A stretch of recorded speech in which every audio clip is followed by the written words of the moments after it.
I want to begin with this idea of traveling light. This is my friend on this next picture. This is Chris. He's in the back.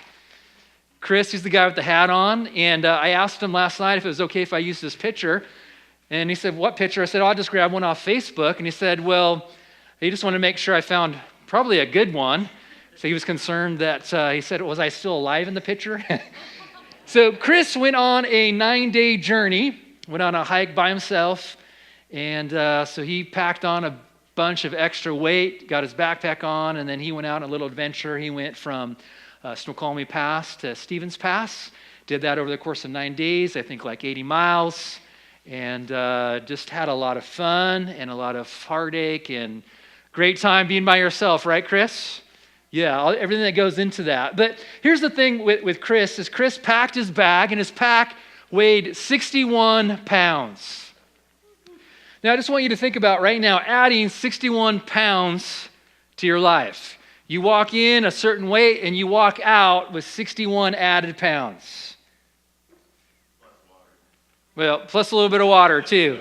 Yeah, so a little bit more. Okay, so I packed, it's about 30 pounds in this, so I need somebody to help me. Who's going to help me? Tyson, you're going to help me? Okay, come on up here. Tyson's going to help me. This is about 30 pounds.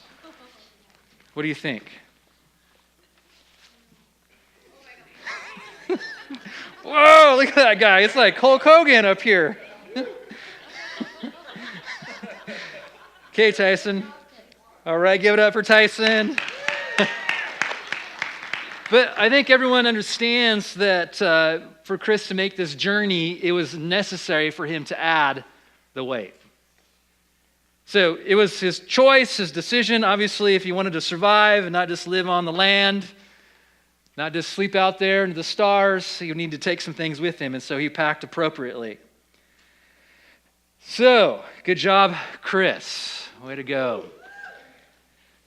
So he did that because he couldn't travel light. It was necessary weight. Amy mentioned last week this verse. I'm going to show you here in just a minute. But didn't she do an amazing job? Pastor Kim mentioned that. I'm really thankful for Pastor Kim, Pastor Jim. Pastor Jim spoke the last, previous to that, like 3 Wednesday nights in a row to the youth. He's thinking about becoming a youth pastor now after that. You can talk to him about that. Pastor Skyler, it's great having great communicators. Pastor Eric, who's a pastor counselor in the area. So it's just great to be surrounded by great people who bring a lot to our body and enrich us and who speak into our lives. So I'm very thankful for those people. But Amy challenged us with Hebrews chapter 12, and it's on the screen. And there is 1 and 2. But verse 1 says there, "Since we are surrounded by a great cloud of witnesses, those that have gone on before us, since we're surrounded by such a huge crowd of witnesses to the life of faith, let us strip off every weight." Say weight. So let us strip off every weight that slows us down, especially the sin that so easily trips us up. What's interesting in the NASB, in a different translation, the word there for weight is encumbrance. And it uses the word encumbrance, and that word is used only once in the whole New Testament in the Greek. But it's the idea, again, of weight. It's the idea of things that weigh heavy on us, that weigh us down, that slow us down, that trip us up, that confuse us, that just cause us to live life with more. The New King James Version says, "Lay aside every weight." The New Living Translation says, "Let us strip off the weight," or every weight. The NIV says, "Let us throw off everything that hinders." So think about it. The idea there is this mass. It's the idea of this weight that comes from something that is bending or bulging because of its load. So imagine yourself in that place. You're bending, you're bulging, you're feeling the weight of these added things that we've allowed to be accumulated in our lives. These things, they trip us up, they weigh us down. And here's the thing with that. There's a weight that is necessary, that comes with just life. And then there's weight that comes with bad decisions that's just not necessary in life. And that's the weight we want to talk about today, is that weight that comes from, that unnecessary weight, that unhealthy weight that comes from the weight of relationships. There's that part of being in relationship with others where there's unresolved conflict. How many know that if there's unresolved conflict in our relationships, that weight can weigh heavily on our hearts? I'm finding out more about my personality, but I am a peacemaker, and so my inner world likes to be at peace with people. It likes to be at peace with the world, and so I feel it. And often what I want to do is I want to retreat when I'm not feeling that peace. I want to run, I want to hide. I want things to get better before I come out and see the world again. But that's just the reality of it, because we understand the weight of things. And some of us obviously feel that more than others of us, depending on our personality and our makeup. So there's the weight of relationships, the weight of conflict. What about the weight of unforgiveness? Right? Bitterness, we understand that unforgiveness leads to bitterness, and bitterness really, it's this heaviness that affects the soul. It eats away at the soul of our person. There's a weight that comes with that. There's the weight of past failures. When we try to separate ourselves from things that we're not so excited about, right? That we're a little ashamed of, and those things seem to follow us and come with us into the present, and we feel the weight of those things. How many know what I'm talking about? What about the weight of loss? And this happens on, so many different levels, from a loss of a parent or a child or a loved one, and the weight that comes with that is incredible, and often it feels unbearable. But then you add this added layer of unhealth when we respond in unhealthy ways to grief, right? We turn to chemicals and different things and pornography and visual things to try to cover up and numb us, from that reality. That brings with it a weight. Think about the weight of unmet expectations. Then there's the weight of sin, right? I mean, none of us need to be convinced of that. We can just open our web browser and have a news feed just to know how messed up our world is. And that's the result of sin, the result of self-idolatry, the idolatry of things, the idolatry of people, jealousy. Think about those things, talking about others, unhealthy expressions of pleasure. God created us to enjoy pleasure, but there are unhealthy ways in which we try to enjoy pleasure. And with that comes an added weight. So there's a necessary weight that comes with life, and then there's these other things that we can add in our lives. What about the weight of missed opportunities? So all of those things, they add weight, and it accumulates over life, and that's just the reality. And I was thinking, as if life isn't complicated enough, we throw other layers into the mix. We allow other things. We find ways, and sometimes even creative ways, to add to the weight that we already live under. So I want you to imagine yourself. What would it look like today if you traveled a little bit lighter? What if whatever you came in with today, you let go of one of those things? Imagine how you would feel if you walked out a little bit lighter. Imagine how the people closest to you that love you the most, that love you unconditionally, how they would feel if you traveled a little bit lighter, if you walked away with a little less of a load. Imagine what that would feel like for you. Imagine what that would be like for others. So it's this idea of letting go, stripping off, throwing off the things that weigh us down so that we can travel through life lighter. And so over the next 4 weeks, we're going to talk about different aspects of that. But really, it all has to do with community life. And so today, I'm talking about the aspect of traveling light, because belonging matters. And if there's one thing that really will trip us up from really living in community with others and belonging, it will be this idea of the things that we allow to weigh us down in life, because those are the things that trip us up, that weigh us down from really living in community with other people. So we want to travel light because belonging matters. Belonging matters. So for those that are 22 years and younger, they've been labeled. We all like labels, categories, putting people in different places. But the younger generation, 22 years and younger, they've been labeled Generation Z, right? They're Generation Z. And one of the things with Generation Z is that they're the first generation that has grown up knowing smartphones, computers, personal devices. There's never been a day they've not known it. It's not been a part of their upbringing. Now, I grew up, right, in Generation X, and we really didn't have, smartphones and cellular phones until I was in my 20s. And then, it was the cool flip phone, and it was the big old, cell phone with the big old, it was just like this big, huge block brick, thing you got to carry around with you. You know what I'm talking about, right? So different generations, different things. But one of the things they're saying about Generation Z that's really, it's sad, and I think it needs to be addressed by us, the church, people, parents, the community, teachers. It's this idea that they have access to smartphones. They have access to any kind of information. They have dating apps. They have Instagram and Snapchat and all of these things that are supposed to connect us. So digitally, we're more connected. The world is smaller than it's ever been, but there's an epidemic among the younger generation, and it's the epidemic of loneliness. They're connected digitally, but they're not connected. They don't belong, so to speak, in many ways in this idea of face-to-face relationship. So digitally, they're connected, but in life, there's this disconnect. And because of that, think about that. Think about the weight of loneliness, and there's more research coming out that this weight of loneliness is having some severe consequences to this younger generation.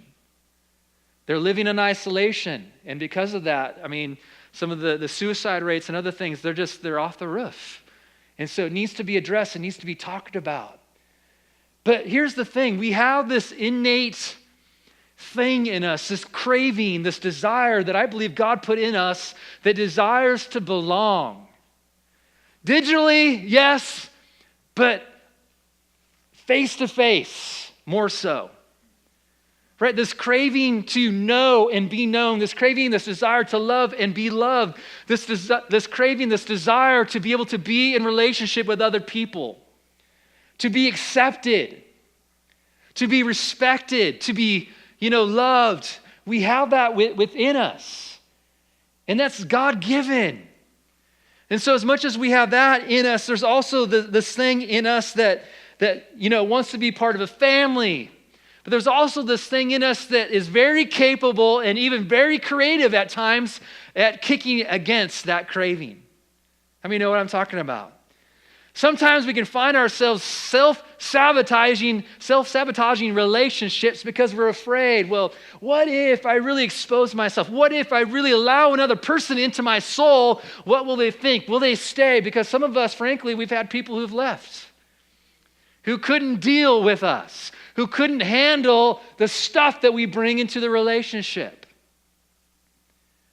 We all come and we all have stuff, and you and I have stuff, and we bring our stuff to our relationships. We want to belong, but we have our stuff. What do we do with our stuff? So even though we celebrate and we push this idea of independence in our culture, there are many cultures outside of the U.S. that are very interconnected, that are communal in that sense, that they really get community. We're like, no, we want to be independent. We want to be self-assertive. We want to, have our own homes and do our own things. And I get all of that. But somewhere in the midst of that, do we miss the reality of what community is all about? So we have this idea of independence, but there is no getting away, though, from this deep craving we all have to belong. You have it, I have it, we have it. And this belonging is so strong at times that some of us are willing to abandon who we are as people, just so we can fit in and feel like we're a part of something. I remember one of the times that I look back in my life, I was at this, I played on a upper level of soccer. It was right before my freshman year, and I'm at a camp with other players for the first time, and the coach asked us to go around and say something about ourselves, or share something that would be unique to us. And I didn't know what to share, and I was kind of nervous. And so I sang this song that I learned in grade school from another kid, and it wasn't very nice. And I used some words that I don't use, even as a kid, I didn't use in my vocabulary. And when I was done with that, it was so silent in the room. What I felt like is that's not you. Why would you do something like that? How many times have we found ourselves in a place where we say something or we do something, we sell ourselves short because we want to belong, and so we lowered the standard, or we do things we wouldn't normally do because we want to be part of a community. You think about it in our culture today with some of the issues that have been going on in inner cities for a long time. It's this desire, this need to belong, to be part of a family, to feel like someone's watching out over me. So we all have that within us, that craving. But even as we have that craving, we can find ourselves pushing against it. So this is why the idea of traveling light is so important. So there are 3 areas of weight that I want to talk about this morning. I want to encourage us to throw off. The first one is to throw off the weight of inflexibility. The weight of inflexibility. See, we have to be flexible if we want to get along with others. I was thinking about... there are interesting shows on TV today on Netflix, and you can talk about there's a show about couples that get married that have never seen each other, and it's this idea that sometimes it never goes well from the very get-go, and sometimes it starts out pretty well. It's like they're compatible, they like each other fine for seeing each other and being with each other, but now all of a sudden they have to try to make life work, they have to try to live together. They have to try to make this work. It's like a social experiment, but they say it's more than an experiment. This is real life, right? But that's the reality. You can start out strong and like another person, but what happens, though, when there enters a little conflict? What happens when when somebody has a difference of opinion, when your spouse doesn't see things the same way you do, right? We're at a point in a conjuncture in our relationships where we got to figure out, are we going to be flexible or are we going to be rigid? Are we going to die on this mountain? And that happens all the time in community. What am I going to hold to? And what am I going to be flexible with? What am I going to let go of, and what am I going to say, you know what, I can't go along with that. So you think about some of the people who have the hardest time getting along with others. It's often those who are very rigid, right? They're rigid in their opinions, they're rigid in their theology, they're rigid in all these things, and it just makes it harder to get along with other people. Jesus dealt with some folks like that. Think about the people who had the hardest times with Jesus. They were the ones who were out to accuse him. They were jealous of his ministry, of the crowds that he attracted. They were rigid in their theology, rigid in their thinking, in many ways rigid in their traditions. They were unwilling to change, to see outside of the scope of the lens of the way they saw life at the time. And the Pharisees in Jesus' time, they're a perfect example of this. In Mark chapter 3, just one little example.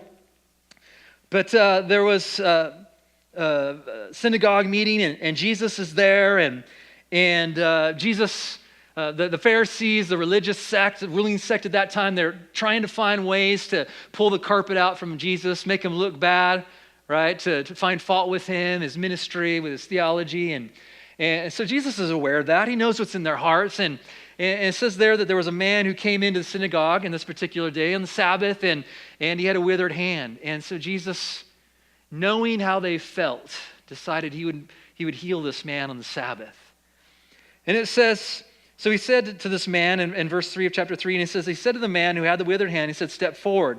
Then he said to them, those in the crowd, the Pharisees, some of the religious, the rigid, the unflexible, he said to them, "Is it lawful on the Sabbath to do good or to do evil, to save life or to kill?" But it says, but they kept silent. And when he had looked around at them with anger, being grieved by the hardness of their hearts had become so hard they couldn't see the person in the need right in front of them. And that's often the reality. What happens when we're not flexible is we stop seeing people. We stop seeing needs. We become hard-hearted toward others and judgmental and critical and self-righteous. And so that was happening there. And so Jesus was grieved by the hardness of their hearts. And he said to them, stretch out your hand. And he stretched it out, and his hand was restored as whole as the other. Then the Pharisees went out and immediately plotted with the Herodians against him, how they might destroy him. So just a great example of when we're not flexible, that there are consequences with that. And one of those consequences is it really affects our ability to live in relationship with others. Listen, any of us can get along with people who think the same way, who act the same way, right? Who have the same opinions, but it's a little bit harder when you move out of that realm. What happens then? When you do, it's going to require some flexibility. Jesus was angry, again, because of their rigid thinking. They had hard hearts. If you think about Peter, he walked with Jesus for 3 years, and the 12, they were invited into this most intimate, sacred space with Jesus, and it's there that they watched his life, and he invited them in, he taught, they discovered, they prayed together, they watched God in the flesh move and live and have his being among them. And this went on, and it was very intentional. Jesus was trying to get a message across. And part of that message was the importance of valuing flexibility. If you're going to be in relationship with others, we have to value flexibility. The gospel moved out of Jerusalem into Judea and then into the world of the Gentiles, the Roman world, and then outside of that because Peter finally began to understand this idea of flexibility. Before that, he wouldn't eat with a Gentile. He wouldn't share a meal with a Gentile. Wouldn't be seen with them, wouldn't be around them. So it took 3 years of being with Jesus, and it took a dream for him to have a change of heart, a change of mind, to him to go to the house of Cornelius. And as a result, the gospel went out, and the Gentile world began to experience, actually the gospel just exploded as a result of that. And then we find later that Peter, later in his life, he still kind of struggled with this idea. In Galatians chapter 2, it says that Paul had to publicly confront him about his hypocrisy. It says there that Peter would only eat with Gentiles when certain Jews weren't around. He was only flexible when it was to his advantage. And that's the reality is for us to find a way, to find a place where we can be in community and flexible with others, even when it's not to our advantage. Jerusalem Council in Acts chapter 15, the gospel spreads to the Gentile world. Now, what are we going to do? Some Jews are saying they have to conform. They have to become Jewish in order to be a Christian. It says the James and others, they got together and they decided there were only a couple of things they needed to do, that they were going to require of them. They understood they needed flexibility.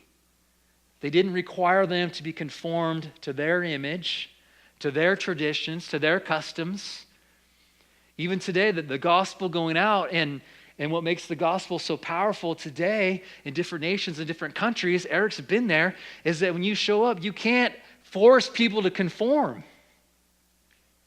You present the gospel and you allow the gospel to work. You allow the gospel to change hearts and to change minds. So what were they going to require of the Gentiles? That was a big question. So it came down to an issue of flexibility.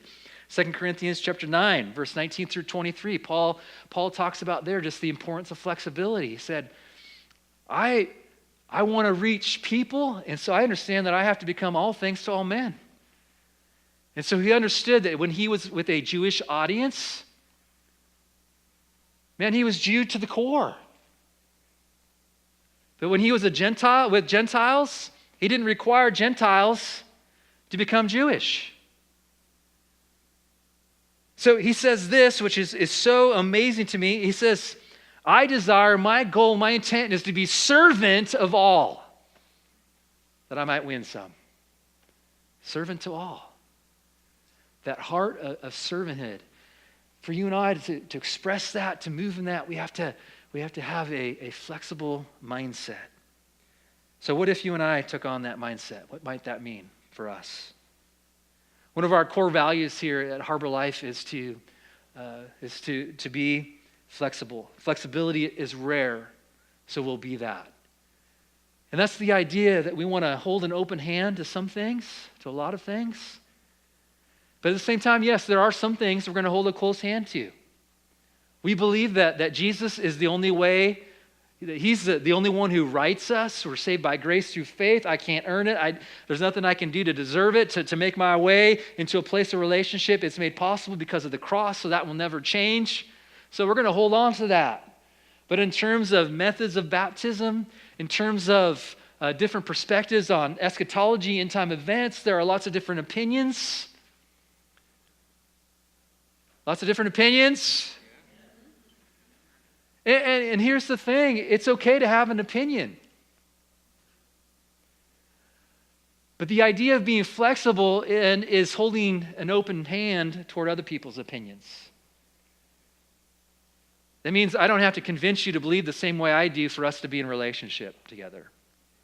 But that's going to require flexibility. And I'll tell you, call me naive or what, but I know it's hard. Because it's much easier to get everybody together who believe the same thing, who dress the same way, believe the same way, drive the same cars, and people, can thrive to that. And yeah, let's do this. But I envision a community that's so diverse. And that's one of the things I love about Harbor Life, is just a diverse community of people that have different opinions on things. And some of those things they hold tighter to. And some of those things, we're learning to let go of, because really, when it comes to an issue of weight, it just doesn't matter.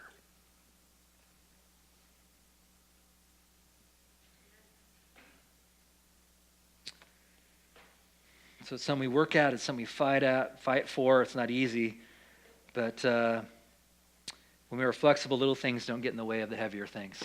That's what Mark 3 was about. Jesus was trying to get into their perspective, into their worldview, and to see that certain things are heavier compared to other things. Doing good, healing on the Sabbath was much heavier, more important than holding to a tradition. So it was doing good, caring more about the healing of others than holding their tradition. So I shared this in the first gathering, but we went through interesting times when I was a youth pastor in Centralia. We had all kinds of interesting people that would come through our doors and be a part of things for a while. And there were about 3 or 4 guys that were around for a while, but they just got hung up on this idea of giving money to God, and especially the idea of 10%. And so at one point they were so mad, they're threatening us and they're calling us the abomination of, Revelation, and they're outside picketing, these 3 guys, and they're just so bitter and angry about money. And we had a master's commission at the time, which was like a discipleship for young adults. And so they'd spend 9 months and do a lot of ministry and growth things. And so they were every day, at the church training and having some things going on. And so they used to go back and forth and between another facility that we had across the street. So they'd be out there picketing, and they'd be calling the girls abominations. Take your imagination to other more nasty words. I mean, just not very nice at all. And here's the thing, when we're not flexible, when we're unwilling to see perspectives, when we're unwilling to embrace the opinions of others, we can find ourselves in that place where we're critical of others, where we're hard-hearted, where we're nasty with other people, where we're hard to get along with, where people don't like being around us. Is that what you want? No, none of us want that. We want to belong. So part of belonging is learning to throw out those things that really just don't add to the relationship conversation. Throw off inflexibility. So be flexible, all right? Be flexible. Number 2, throw off the need to be right. Throw off the need to be right. 1 Corinthians 8, Paul there is addressing some issues of freedom as it relates to conscience, as it relates to food offered to idols. There were those that felt like they had the theological framework, that they had the knowledge, the structure, the freedom to eat anything put in front of them. Didn't matter if it was offered to an idol, because idol didn't mean anything to them. There's only one God. And so I know when I'm eating, so there were people who were that way, and then there were people that didn't have this same knowledge. And so what do we do? That was the answer. And so Paul writes and he instructs them, and he says, well, obviously you need to be mindful of those who don't have the same knowledge, the same freedom that you have. So be careful how you act around them. So what it came down to is this idea of don't be right at the expense of causing another brother to stumble. Have knowledge, but more important than having knowledge is expressing love. So when you love someone, you don't want to cause them to stumble.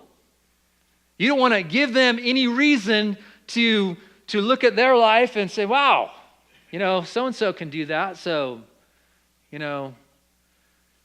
maybe I can too, but they have a different thought and opinion as regard to me as it related to, sacrifices. So this was going on. My wife is a firstborn. I'm a firstborn. I like to be right. She likes to be right. So how many of you are firstborns? I think most of us, all of us, like to be right, but sometimes it's a little bit more in us than other people. How many of you know what I'm talking about? So you can understand that, potentially what kind of conflict that could, produce. It could get ugly pretty quick if we allowed it to. Luckily, that's not been the case, because there have been different times where my wife has done a great job of modeling the importance of that, where she said, okay, yeah, it's okay. You're right. And she's not snotty about it, and, just, okay, we'll go with that. And then there'll be other times where I'm like, okay, we'll go with that. I know I'm right, but you're right. So someone's got to give, right, in relationship. And so someone ends up giving. So it's required us to let go of the need at different times to be right. I won't say which child it was, but one of our kids, when they were younger and they reached that age where they feel like they have the confidence to, stand up to mom and dad's authority. How many of you know what I'm talking about? It's always weird when it happens for the first time, or the first couple times with your kids. And so I remember talking to this kid, and we're, confronting something. And I said something to this child, and they rolled their eyes. I'm like, what? Come on, I used to stop my foot. And one of the things when I was a kid, I used to go, tss, and I didn't like something my parents said or whatever. And I always do that. And I got spanked for it one time. My dad's like, I'm done with that. And it's like, bam, and I don't think I did that too much anymore after that. But so I said something to this kid, and they were, rolled their eyes. I'm like, did you just roll your eyes? No, I didn't roll my eyes. Yes, you did. No, I didn't. I just saw it. I didn't roll my eyes. I'm like, why would I say you rolled your eyes? Why would I make that up if I didn't just watch you roll your eyes? No, I didn't roll my eyes. So what do you do as a parent at that time?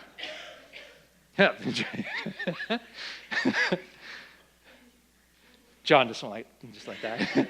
Just joking. You as a parent, you try to put your big boy belt on, right? Be the bigger person and say, okay, you didn't roll your eyes. And then you walk away. I have other kids that have reached that point and who like to be right. And so we'll get into a little bit. And Amy at times is like, be the bigger person. Right, Luke? Luke likes to be right. I like to be right. And we're very similar in a lot of different ways. So sometimes we can, headbutt with that. But here's the thing. I'm learning to let go. My kids are learning the importance of letting go. We are learning the importance of letting go. Sometimes, often, most of the time, the relationship is more important. Now, okay, you can go wherever you want to go in your mind when, whatever needs to happen, and you can go there. But just to say, when you're in relationship with others, we have to learn to let go of having to be right all the time in the relationship. So hopefully we're learning. If you've not read this book, I would encourage you to read it. It's by Bob Goff. I've only read like 3 chapters so far. Could barely put it down, but I needed to, do some other stuff. Everybody, Always. He also wrote the book Love Does. It's a great book as well.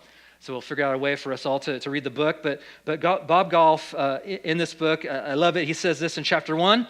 He says, pick the most controversial issue in society today. And he says, you will find passionate voices on either side.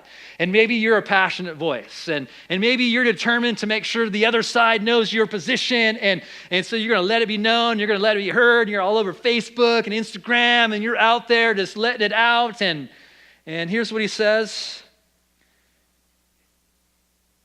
He says, you'll find passionate voices on all sides. The sad fact is, though, many of us have lost our way trying to help others find theirs. I'm right, you're wrong. I'm going to make it my life to convince you of why I'm right and you're wrong. So he says in the process of getting caught up in that, you can find yourself losing your way. He says arguments won't change people. How many believe that's true?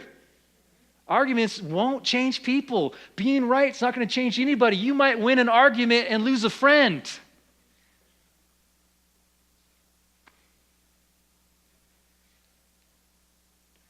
He also says, now I think while we might be known for our opinions, we'll be remembered for how we love. Would you rather be known for your opinions, or would you rather be remembered for your love? I'd rather be remembered for my love. More important than being right, more important than being heard, more important than, policing the life of others is being loved to the people around us. Paul said it in Romans 8, I think it's 8:2. It says, knowledge puffs up, but love builds up. Bob says we need to love everybody always. But how many know a long time ago, before Bob Goff, before any other author, before any other great writer, it was Jesus who said this. He said, love me. Love God with everything that's in you. Love your neighbor as yourself. Love God, love your neighbor, love yourself, and love your enemy. That pretty much sums it all up. There's nobody that doesn't fit in those categories. So, throw off the right to be right, or the need to be right. Lastly here, throw off wrong thinking about myself and others. Romans 12:2 says, do not be conformed to the patterns of this world, but instead be transformed by the renewing of your mind so that you may discern what is the will of God, what is good and acceptable and perfect. I read a really good article this week on a quarterback. He plays for the Chicago Bears. He's a young man, played briefly in college, was the number 1 pick 2 years ago. Didn't have a great season, didn't have great supporting cast around him. But he came out of that season, there was a lot of negativity surrounding him. And there was talk that he was a bust. There was talk that he was a failure. There was talk that he just wasn't living up to his first-round draft, status and promised a lot of money. Was he going to live up to it? And so he found himself at a place he had to decide, was he going to give credibility to those voices, to those outside influences, those outside voices, or was he going to cut himself off and just limit those voices to the people that really matter and care and have the right to speak into his life?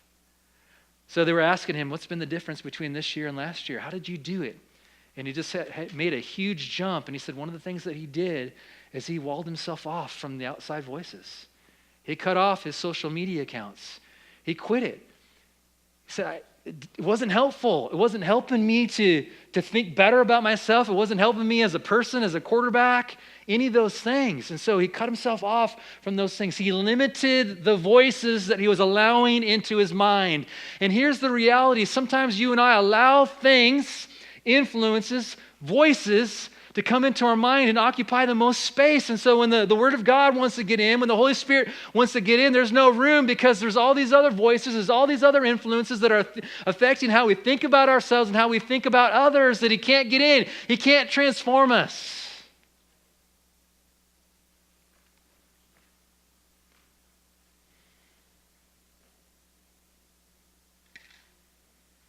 And so we question ourselves, and we don't like ourselves, and we don't feel good about ourselves, and we give credibility to voices. I'm guilty of this. Man, when somebody has something negative to say, sometimes that's the thing I can't get out of my mind. And so I have to find a way, right, to give credibility to the voices that care about me, that love us as a church. That's hard. It takes work and it takes discipline. So I wonder how many of us believe certain things, lies, half-truths, fake news about ourselves and others because of the information we allow to occupy the greatest amount of space in our lives. How often do we fill our minds with the wrong kind of information? So it's time to declutter. Think about what we allow in. Philippians 4:8, love it. Write it down, memorize it, get it in. It says, finally, beloved, whatever is true, whatever is honorable, whatever is just, whatever is pure, whatever is pleasing, whatever is commendable, if there's any excellence and if there's anything worthy of praise, think about these things. You have people in your life that know you well, that love you well. They should have the loudest voice. The Word of God should have the loudest voice. His affirmation, how He feels about you, what He's called you to do, it should occupy the greatest amount of space. See, these are the things that should fill our minds, that we should fill our minds with. So to change the way we think about ourselves and others, we have to have our minds renewed, transformed. We got to think differently. This means we need to be careful to guard what comes in, what we allow to fill the greatest space. We need to be careful which voices we're listening to. So here's what I understand. Thrown off, inflexibility, great idea, love it. All right, there's some things there that I know each of us, we can throw off, we can strip away, we can let go, we can leave behind. The idea of the need to be right, we can do that. There are things there that we can do to help us. The idea of decluttering, of throwing off wrong thinking about myself and others, yeah, there's things there. But here's what I also realize and understand.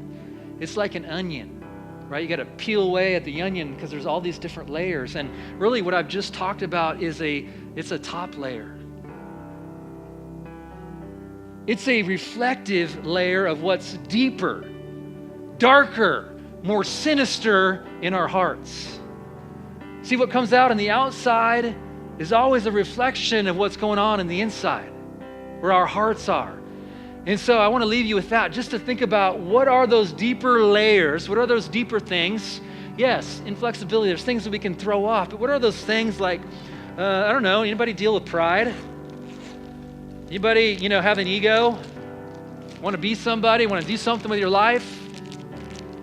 Right? How many of you know that can really bring a lot of weight, right? Where I always have to be right, and I have to be the man, and I have to be the one that has the answer, and all those things. So, pride is ugly, right? So what can I do to throw that off? What about the idea of unforgiveness? Again, we touched on that, but man, when I hold on to unforgiveness, it's an added weight, right? So you need to throw it off. What about, insecurity and the weight that brings, and having to fit in and wanting to be a part so much that I'm willing to sacrifice who I am as a person in the process and be somebody I'm not, be something I'm not. So that speaks to a deeper issue of identity, right? What am I to do with that? What if I learn to throw that off? What if the pain and jealousy and the self-righteousness that I carry around with, what if I, begin to throw some of that off? It was frozen earlier. So, all right, well, it's a little bit lighter. So what if today you walked away a little bit lighter? What are you going to throw off today?